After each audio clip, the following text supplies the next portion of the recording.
Et on se focalise sur la partie américaine à présent avec Thierry Gill qui est à mes côtés en plateau, le président de Raymond James Euro Equities. Bonjour et bienvenue Thierry. Bonjour Raymond. Bon, ça m'intéresse de savoir ce que l'histoire nous apprend du couple inflation-action. Est-ce que c'est un couple instable? Je t'aime, moi non plus. Alors c'est vrai que ça fait 30 ans qu'on nous parle de désinflation ou de déflation, de baisse des taux, etc. Mais il y a quand même dans l'histoire passée des moments où on a vu des remontées d'inflation, des séquences reflationnistes. Que peut-on dire des performances boursières dans ces moments-là, Thierry ? Alors d'abord, ces périodes, il n'y en a pas eu beaucoup. Si on remonte au lendemain de la Seconde Guerre mondiale, il y en a eu réellement deux. Il y a eu directement l'après-guerre, période 46-49, et vous avez une autre période qui a démarré en 1966, bien avant le premier choc pétrolier de 73. La lecture courte, c'est bien évidemment l'inflation ne fait pas très bon ménage avec les actions. Donc en général, ce sont des baisses qui peuvent être conséquentes. Elles ont été à l'époque de l'ordre de 20%.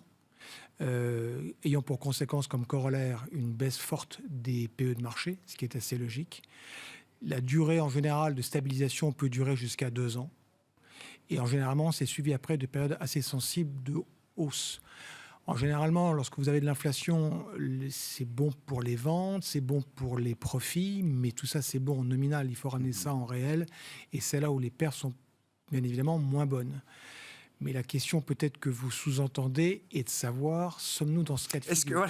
Est-ce que l'histoire passée peut se répéter? Est-ce qu'on est à nouveau dans une séquence où effectivement les actions seraient à un moment challengées, en risque pour dire les choses, face aux anticipations d'inflation qui semblent être en train de se former? La réponse courte est non. Aujourd'hui, en tout cas nos économistes, nos stratégistes n'identifient pas de retour de l'inflation. Les propos de Powell vont dans le même sens qu'il a déclaré avant-hier. C'est plus un retour à une espèce de norme que vraiment de signe tangible de l'inflation. C'est plus une situation de retour, un peu une situation normale. Pour mémoire, début 2020, avant la crise Covid aux États-Unis, le taux long US, le taux 10 ans, était à peu près à 1,90. On est tombé, bien évidemment, en mars 2020 à 0,5, 50 points de base. On est resté très bas pendant une grande partie de l'année dernière. Ça se retend ces derniers mois. Et on pense généralement qu'un retour sur des niveaux de 1,70 à 80 n'aurait rien de choquant. Un retour à la norme. C'est à peine ce qu'on avait avant le déclenchement de la crise pandémique. Janvier 2020, exactement. Le 10 ans US était à 1,90. Les taux étaient à peu près sur des niveaux de 3% en 2018, avant que Trump ne rentre dans un conflit commercial avec la Chine. Ça avait entraîné une sorte de flight to quality pendant une bonne partie de l'année suivante qui avait pour conséquence de baisser les taux longs sur des niveaux de 2,5. Voilà, donc là, on ne fait jamais que retourner à la situation de janvier-février de l'année dernière. Ouais. Et alors, dans l'idée ou dans le scénario où effectivement 1,70, 1,80 sur le 10 ans américain serait le nouveau point d'équilibre, c'est un point d'ancrage qui reste positif pour les marchés actions. Comment est-ce qu'il faut le comprendre? Est-ce que c'est positif pour l'ensemble du marché actions? On voit bien qu'il y a des logiques sectorielles qui sont très différentes aujourd'hui et on comprend quand même que c'est le niveau des taux longs américains qui décide qui monte ou qui baisse aujourd'hui sur les marchés actions d'une certaine manière. En tout cas, c'est pas un frein. C'est pas un frein à la poursuite de la hausse des actions. On peut faire une similitude avec ce qui s'est passé au lendemain de la crise qu'on a connue en 2008, après la crise du subprime. Et dans le point bas du marché avait atteint à l'époque en mars 2009. Et on a eu concomitamment une remontée des taux courts qui étaient passés globalement de... alors, ils étaient partis quelques mois avant de 2%, mais on a poursuivi de 3 à 4%. Les bourses ont quand même monté, donc c'est pas pour nous un élément d'inquiétude. J'ai coutume de dire souvent qu'il faut toujours juger un petit peu l'inflation à l'aune de la croissance du produit intérieur brut et de ce qu'il fait. Si les propos de Powell se vérifient, et il nous a annoncé mardi soir qu'il n'était pas impossible qu'on ait un PIB en croissance de 6% en 2021. Ouais. C'est pas forcément un scénario qu'ont beaucoup de maisons. Nous, on est plus prudents. Chez Raymond James, on est à 4,5. J'ai certains confrères qui sont à 5.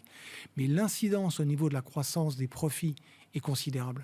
Ouais. Déjà, on se rend compte que depuis le point bas de mars dernier, parce qu'on vient de finir la saison du Q4 aux États-Unis, de la publication des résultats qui étaient largement au-dessus des attentes. 15 janvier, on estimait au Q4 moins 9%, on finit à plus 2%.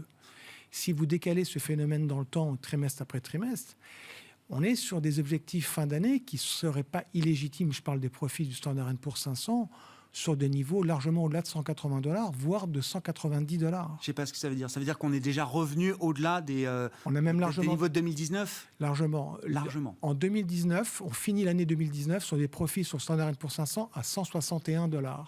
Donc c'est pour ça que c'est une période qui était anormalement violente dans la correction des indices, c'est ce qu'on a connu l'année dernière, mais en même temps, à la hausse, c'est pareil. Et généralement, il faut 2 à 3 ans pour retrouver, lorsque vous entrez en récession, au moins 2 ans pour retrouver les profits d'avant-crise. Là, vous aurez mis 1 an et demi, c'est très rapide. Et même largement au-dessus. Parce qu'on va finir 2020 globalement sur des profits sur le Standard & Poor's à $138. Voilà, et cette année, on va finir, je ne sais pas, on sera peut-être à des niveaux à $180. Tout le monde cherche la faille, mais c'est vrai que c'est très difficile de ne pas être positif sur l'économie américaine cette année, au moins. Je ne parle pas des enjeux de long terme, des déséquilibres éventuels, il sera toujours temps d'en discuter, mais là, déjà, il faut peut-être redire un mot du sanitaire aussi, mais la vitesse de décélération de l'épidémie au niveau mondial et aux États-Unis est assez spectaculaire depuis 2 mois. Ajouter à cela, l'idée quand même d'un effort budgétaire supplémentaire. Alors, on avait en tête le chiffre marquant d'1,9 trillion de dollars. C'était affiché par l'administration Biden, mais il y a encore quelques semaines, beaucoup disaient, oui, mais ça, c'est le price tag de départ. C'est le point de départ de la négociation. Vous allez voir, une fois que le Congrès se mettra en route, on descendra peut-être autour de 1 000 milliards, de seulement 1 trillion de dollars. Non, il va passer 1,9 trillion de dollars de soutien budgétaire supplémentaire. Alors, sur le volet sanitaire, pour évoquer votre première remarque, effectivement, les Américains sont toujours très pragmatiques. Ils ont donné des moyens considérables.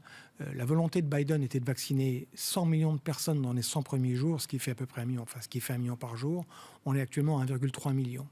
Demain, vous devriez avoir l'approbation du vaccin au niveau de la FDA de Johnson & Johnson, qui est en une seule prise. Ce qui veut dire que la prospection qui est faite, c'est que fin mars, vous devriez avoir 130 millions d'Américains qui auront été vaccinés sur une population de 320 millions. Oui, c'est beaucoup. Quasiment la moitié. C'est beaucoup. On n'a pas ça en Europe. Donc, ils ont 3 vaccins, ce qui n'est pas encore exactement le cas avec nous, avec un doute en Europe sur le vaccin AstraZeneca. Il y aura un autre vaccin qui doit venir cet été, qui est Novavax. Donc, ils seront très, très pragmatiques. Autre aspect, quand ils décident de vacciner, alors, chaque pays a un maillage différent. Aux États-Unis, vous pouvez vous faire vacciner dans des grandes surfaces, dans un Walmart. Vous allez au fond du magasin, il y a des gens qui peuvent vous vacciner. Mais quand il faut toucher des populations dans des États du centre ou dans le Midwest ou dans la Sunbelt, c'est la condition sine qua non. Donc ça, sur ce côté sanitaire, ils sont vraiment donnés les moyens. Et ils vont continuer. D'ailleurs, Biden a entendu, il y a eu hier au niveau du Sénat, c'était mardi, pardon, il y a une volonté d'accélérer encore plus fort. Voilà, donc ça c'est sur le côté sanitaire. Sur l'ampleur de l'aide, alors vous savez qu'il y a un vote qui doit intervenir demain à la Chambre basse aux États-Unis, la Chambre des représentants. La clé, c'est la date butoir, c'est le 14 mars, parce que les plans qui avaient été votés fin décembre, le plan sous Trump, c'était 900 milliards qui expire le 14 mars. Donc il faut absolument réussir à passer le relais avant. Et il y a une chose qu'il faut bien comprendre, et c'est ce qu'explique notre analyse politique, c'est que il faut refaire un petit retour en arrière. En 2008, quand Obama a été élu, il a été beaucoup plus timoré dans la mise en place de réformes. Et ça leur a coûté les échéances de mi-mandat de 2010. Il a dû cohabiter en quelque sorte. Biden ne veut pas répéter cette erreur. C'est pour ça qu'il fera tout pour le montant et atteindre le plus proche possible des 1 900 milliards. C'est un montant politique, plus qu'économique. J'ai envie de dire les deux, il est assez bien réparti. Il y a 3 grands postes. Il y a le plan sanitaire, il y a le plan accompagnement pour les gens avec des moyens, avec des revenus inférieurs à 75 000 $ et les gens sans emploi. Et le troisième aspect qui était très important et qui devait être négocié avec les Républicains, c'était sur les plans d'accompagnement au niveau des collectivités locales. Trump avait été très réticent sur cet aspect-là. Mais oui, il est bien évidemment, au-delà de l'enjeu économique, il est très politique. Mais c'est des sommes très importantes parce que 1,9 que vous rajoutez aux 900 milliards votés en décembre et ce qui avait été fait avant, aujourd'hui on est sur une enveloppe globale de 3,8 trillions sur un PIB qui est à peu près 20 trillions. C'est considérable. Et on n'a même pas encore abordé la question du plan d'infrastructure. Oui, et le plan d'infrastructure. prochain sujet, peut-être un plan de même ampleur, de même taille. En tout cas, c'est ce On parle de 2 trillions, oui. C'est ça, voilà. C'est ce qui est affiché par l'administration Biden. Une fois qu'on a dit tout ça, dans quoi est-ce qu'on investit, Thierry, sur les marchés actions là ? Est-ce qu'il y a des choix à faire ? Est-ce que la meilleure manière de faire, c'est de suivre le S&P 500 ou le Nasdaq dans son ensemble ? Ou est-ce qu'il y a quand même des choix sectoriels, thématiques, qui peuvent être plus payants que d'autres ? Alors, on a un call qu'on a déjà évoqué avec vous l'année dernière et qui se poursuit, qui est bien évidemment au contraire de ne pas suivre le S&P 500. Pour prendre une lecture courte, notre stratégie se dit, pour faire de l'alpha, pour créer de la surperformance cette année, il suffit d'être sous-pondéré sur le SPI, ce qui n'était pas du tout ce qui se passait les dernières années, ce qui n'est pas illogique quand vous avez des marchés sous stress.